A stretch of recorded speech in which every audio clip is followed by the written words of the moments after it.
to the JLR training studio. In this video we're going to go through some basic walking and jogging tips to give you better efficiency on your treadmill at home. So when getting on your treadmill, remember to place your feet on the zones on the side rails. Don't try to start your treadmill with your feet on the belt. Also remember not to stand on any of the weaker plastic towards the end of your side rails. Right then, now we're going to go through some basic walking techniques. Remember that good posture will give you much better efficiency on your treadmill. So what you're going to want to start with is keeping your head up, chin up and eyes forwards at all times. A nice gentle swing with your arms to keep the momentum going. Engage your core all the time. It will give you a much better workout. Make sure that you try and keep your shoulders and your hips all nice and in line, and try and create a nice soft feel with the knee so it's nice and loose when you're walking. When it comes to your feet, try and transition through your heel all the way to your toe.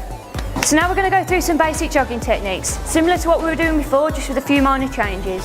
So again, keeping eyes up and chins up, core engaged, hips and shoulders nice and in line. You can lean forwards ever so slightly, not too much, otherwise you're going to throw off your momentum.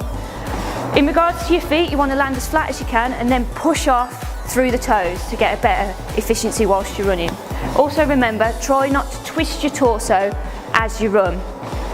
You're also going to want shorter strides and a faster turnover with the legs. That's going to give you much better efficiency.